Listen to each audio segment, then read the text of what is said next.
बहुत साल पहले की बात है। लक्ष्मी नगर में एक बहुत बड़ा जंगल हुआ करता था। उस जंगल में शेर खान नाम का एक शेर रहता था। वह जंगल का राजा था। उसके शासनकाल में जंगल के सभी जानवर सुखी और शांति से रहते थे। यदि जंगल में कोई भी जानवर गलत काम करता तो शेर खान उसे दंड देते थे। वह कमजोर जानवरों की रक्षा भी करते थे। एक दिन शेर खान अपने गुफा के सामने बैठे थे।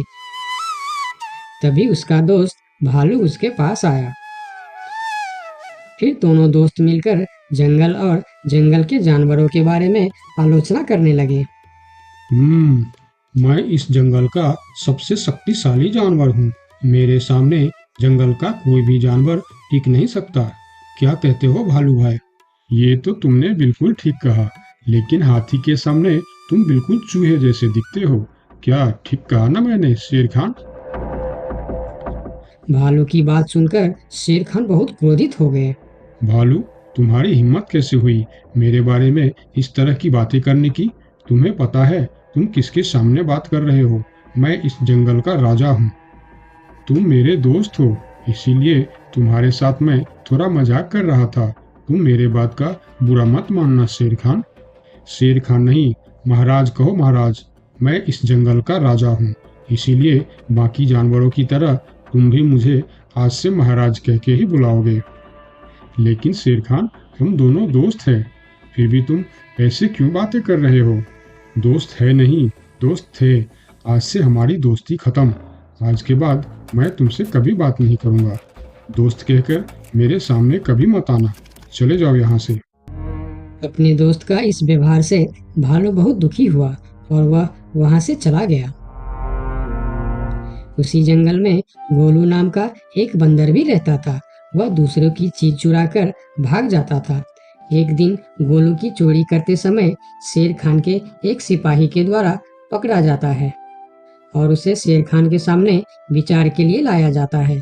गोलू को देखकर शेर खान कहते हैं, गोलू, तुम्हारी चोरी की किस्से जंगल के दूर दूर तक मशहूर है। तुम जानवरों के घर में ही नहीं, बल्कि मेरे दरबार में भी बहुत चीज चोरी की है। इसीलिए मैं तुम्हें पहाड़ से गिराकर मारने की सजा घोषित करता हूँ। आज से ठीक 2 महीना बाद तुम्हें पहाड़ से गिराकर मार दिया जाएगा। अपनी मौत की सजा सुनकर गोलू बहुत रोने लगा और बोला, महाराज, मैं अब कभी चोरी नहीं करूंगा। मुझे माफ कर दीजिए महाराज। मेरे घर में छोटे छोटे बच्चे हैं, मुझे छोड़ दीजिए महाराज। लेकिन शेर खान ने उसकी फरियाद नहीं सुना। तब एक सैनिक उसे ले जाकर जेल में बंद कर देता है। उधर गोलू का दोस्त भोलू को जब इस बात का पता चलता है, तब वह गोलू से मिलने के लिए कैद खाने में पहुंच जाता है और उससे कहता है, देखा गोलू, तुम पकड़े गए ना। मैं तुम्हें कितनी बार कहा था कि चोरी करना छोड़ दो। अब क्या होगा बताओ, कैसे निकलोगे यहाँ से? ये सब छोड़ो भोलू भाई, जो होना था वो हो गया। मुझे तो बस अपने परिवार की चिंता हो रही है। काश मैं मरने से पहले उनके लिए कुछ कर पाता। मेरे छोटे छोटे बच्चे हैं, बीवी है, अब उन सब का क्या होगा? मेरे बिना वह भी जीवित नहीं रह सकते। गोलू की बातें सुनकर भोलू सोच में पड़ गया। फिर वह शेर खान के पास गया और बोला, महाराज, मैं गोलू का दोस्त भोलू हूँ। मैं आपसे कुछ कहने आया हूँ। तो तुम गोलू का दोस्त भोलू हो? ठीक है, बताओ क्या कहना चाहते हो तुम? महाराज, मैं चाहता हूँ कि आप गोलू को कुछ दिन के लिए उसके परिवार के पास जाने दें, ताकि वह मरने से पहले अपने परिवार के लिए कुछ इंतजाम कर सके। मरने वाले का आखिरी इच्छा पूरा कीजिए महाराज। आप एक बार उसके परिवार के बारे में भी सोचिए। गोलू ने जो किया उसमें उसकी परिवार की क्या गलती है? अगर आप उसे कुछ दिन के लिए अपने परिवार के पास रहने दोगे तो शायद उसका परिवार बच जाएगा। मैं इस बारे में तुम्हारी कोई मदद नहीं कर सकता। अगर अपने परिवार से मिलने के बहाने गोलू भाग गया तो मैं किसको सजा दूंगा? शेर खान की बात सुनकर भोलू थोड़ा सोच में पड़ गया। फिर बोला, तो ठीक है महाराज, आप गोलू को छोड़ दीजिए। जब तक गोलू वापस नहीं आ जाता, मैं उसकी जगह कैद खाने में रहूंगा। और अगर वह कभी वापस नहीं आया तो क्या तुम उसके हिस्से की मौत की सजा भी लोगे? थोड़ा सोचकर बताओ। हाँ महाराज, मैं इसके लिए भी तैयार हूँ। भोलू की बात मानकर शेर खान ने गोलू को कैद से निकालकर भोलू को कैद खाने में डलवा दिया। तब बाहर निकलकर गोलू ने भोलू को बोला, दोस्त तुम चिंता मत करना, मैं समय से पहले ही वापस आ जाऊंगा। ऐसा कहकर गोलू वहां से चला गया और भोलू गोलू की जगह कैद खाने में रहने लगा। इस तरह बहुत दिन बीत गया, लेकिन गोलू वापस नहीं आया। तब एक दिन शेर खान भोलू के पास आया। देखा बंदर, मैंने कहा था ना, गोलू वापस नहीं आएगा। अगर कल सुबह तक गोलू वापस नहीं आया तो शर्त के अनुसार कल शाम के समय तुम्हें पहाड़ से गिरा दिया जाएगा।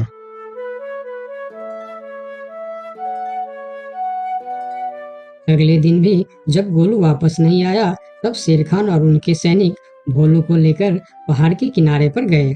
फिर भोलू को खाई के किनारे खड़ा करके शेर खान ने कहा, देखा ना मूर्ख बंदर, तुम्हारे दोस्त तुमको धोखा देकर चला गया। अब तुम मरने के लिए तैयार हो जाओ। लेकिन इस बार भी गोलू नहीं डरा और बोला, कोई बात नहीं महाराज, मैं अपने दोस्त के लिए मरने के लिए भी तैयार हूँ। मैं यह जानकर बहुत खुश हूँ कि मेरा दोस्त अपने परिवार के साथ खुश है। मेरे आगे पीछे और कोई नहीं है, मैं तैयार हूँ महाराज। शेर खान और भोलू के बीच बातचीत चल ही रही थी कि तभी थोड़ी दूर पर गोलू उनके और आता हुआ दिखाई दिया।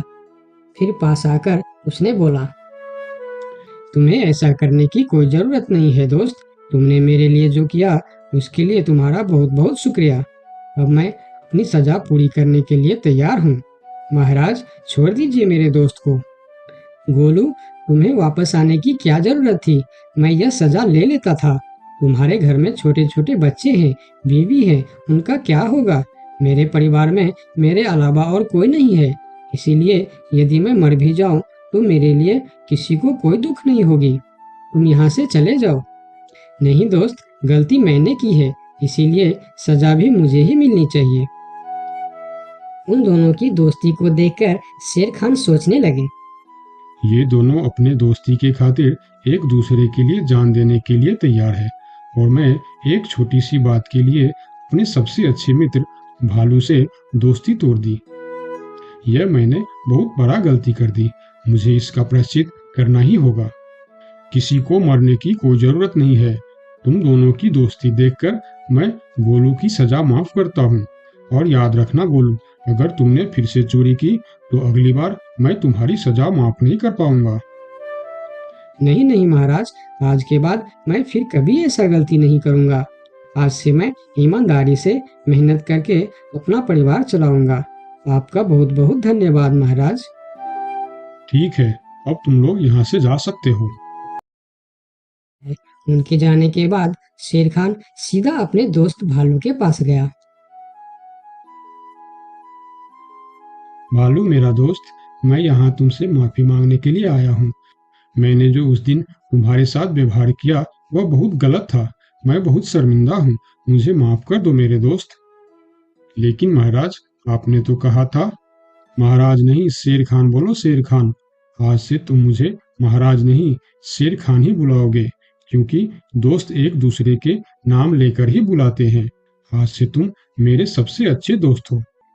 गोलू और भोलू की दोस्ती देखकर शेर खान को अपनी गलती का एहसास हुआ और उसने भालू से माफी मांगी और दोनों फिर से दोस्त बन गए। तो दोस्तों, इस कहानी से हमें यह सीख मिलता है कि कभी-कभी दूसरे के अच्छाइयों को देखकर भी हम अच्छा बन जाते हैं।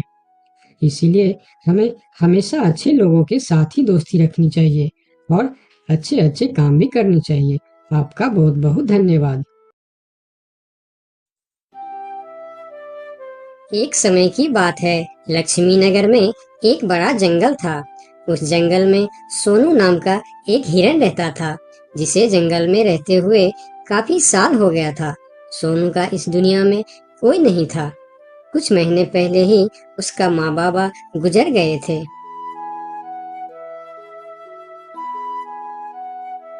इसीलिए इस जंगल में रहते हुए उसे काफी अकेलापन महसूस होता था।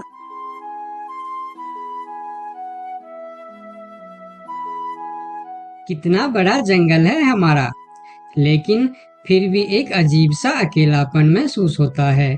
काश मेरा भी कोई दोस्त होता तो कितना अच्छा होता। तभी वहां से एक तेंदुआ और सियार गुजर रहे थे। सोनू को अकेला देखकर दोनों उसके पास आए और बोलता है, अकेले अकेले क्या कर रहे हो?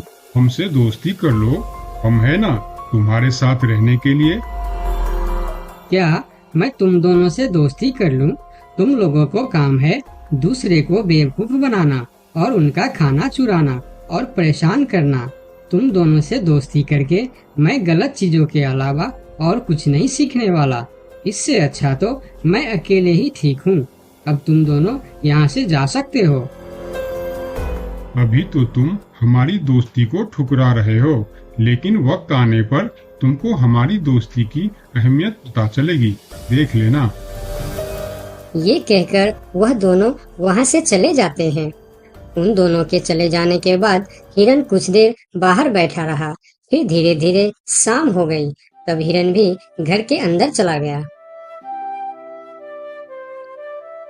अगले दिन सुबह जब हिरन अपने घर के बाहर बैठा था, तब हिरन ने देखा कि एक छोटा सा हाथी जो उसकी उम्र का था, वह धीरे धीरे उसके पास आ रहा है और उनके पास आके कहा, कैसे हो प्यारे हिरन? मेरा नाम गोलू है। मैं आज ही इस जंगल में आया हूँ। तुम्हारा नाम क्या है? क्या तुम इस जंगल में रहते हो? मेरा नाम है सोनू और इसी जंगल में मैं जन्म से ही रह रहा हूँ। तुम कहाँ से आए हो? तुम्हारे साथ और कौन कौन है? मैं पास की जंगल से आज ही आया हूँ। मेरा इस दुनिया में कोई नहीं है। क्या तुम यहाँ अकेले रहते हो? हाँ, मैं अकेला ही रहता हूँ। मेरा भी इस दुनिया में कोई नहीं है दोस्त। सोनू, क्या यहाँ कोई ऐसी जगह है जहाँ मैं अपना घर बनाकर रह सकूं? हाँ दोस्त, इस जंगल में ऐसे बहुत से जगह है जहाँ तुम घर बनाकर रह सकते हो। आओ मेरे साथ। फिर हिरन और हाथी जंगल के और भी अंदर चले गए, जहाँ हरियाली भी थी और जगह भी बहुत सुंदर थी। यहाँ तो मैं अपना पसंद का घर आराम से बना सकता हूँ। हाँ मेरे दोस्त, और इस काम में मैं तुम्हारी मदद करूँगा। नहीं प्यारे दोस्त, मैं अपना घर खुद बना लूँगा। मैं तुम्हारा फायदा नहीं उठाना चाहता। तुम मेरी बहुत मदद की है। ये सुनकर भी हिरन ने उसकी मदद करने का फैसला नहीं बदला और काम पर लग गए। जंगल से अच्छी लकड़ियाँ और पेड़ इकट्ठा करके दोनों ने मिलकर 2 दिन के अंदर ही एक झोपड़ी जैसा घर बना डाले। तुम्हारा बहुत बहुत शुक्रिया दोस्त। अगर तुम नहीं होते तो मैं इतना आसानी से ये घर नहीं बना पाता। शुक्रिया की कोई जरूरत नहीं है। तुम मेरे प्यारे दोस्त हो। ये तो मुझे करना ही था। उस दिन से दोनों की दोस्ती और भी गहरी हो गई। इधर शाम होने वाली थी। हिरन अपने दोस्त से विदा लेकर अपने घर की ओर चलना शुरू किया। हिरन रोज हाथी के घर आता और दोनों सारा दिन साथ ही रहते थे। एक साथ खाते थे और मजे भी करते थे। एक दिन सोनू हिरन हाथी के घर नहीं आया तो उसे हिरन के लिए चिंता होने लगा। वह फिर चलकर हिरन के घर जा पहुंचा। अरे क्या हुआ दोस्त, तुम आज मेरे घर क्यों नहीं आए? तुम्हें ना देखकर मैं बहुत परेशान हो गया, इसीलिए मैं इधर चला आया। दोस्त, मेरा तबीयत खराब है। पूरे शरीर में बहुत दर्द हो रहा है। मैं ठीक से खड़ा भी नहीं हो पा रहा हूँ। हाथी आगे आया और हिरन के शरीर को छू कर देखा कि हिरन को तो बहुत तेज बुखार चढ़ा है। दोस्त, तुम्हें तो बहुत तेज बुखार है, लेकिन ये सब अचानक कैसे हो गया? ये कहकर हाथी ने थोड़ा देर सोचा और बोला, मैं अभी आता हूँ। तुम बिल्कुल चिंता मत करना, तुम ठीक हो जाओगे। इतना कहकर हाथी वहां से चला गया और सोनू हिरन उसका इंतजार करने लगा। लेकिन कई घंटे गुजर जाने के बाद भी हाथी नहीं लौटा। हिरन निराश होकर बैठा रहा।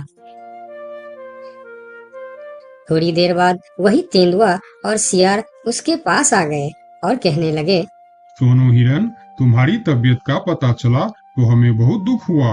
ये देखो, हम तुम्हारे लिए खाना भी लेकर आए हैं। उन्होंने कुछ फल हिरन के सामने रख दिए और फिर उसको खाने के लिए कहते हैं। तुम लोगों का बहुत बहुत शुक्रिया, मुझे बहुत भूख लगी थी। अरे हिरन भाई, इस समय तुम्हारा तबीयत खराब है और वह तुम्हारा दोस्त कहाँ है जो हमेशा तुमसे चिपका रहता है?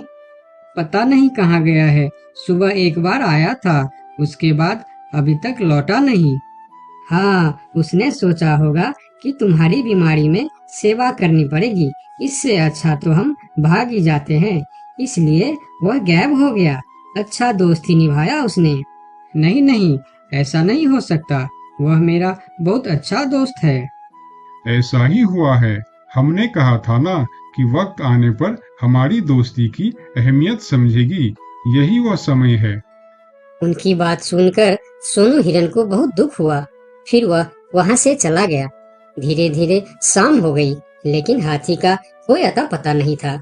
हिरन के तबीयत में भी कोई सुधार नहीं हुआ। अगले सुबह फिर से वह दोनों हिरन के घर पर आए। आज भी दोनों ने हिरन के लिए कुछ फल लेकर आए थे। हिरन बहुत खुश होकर खाने लगा।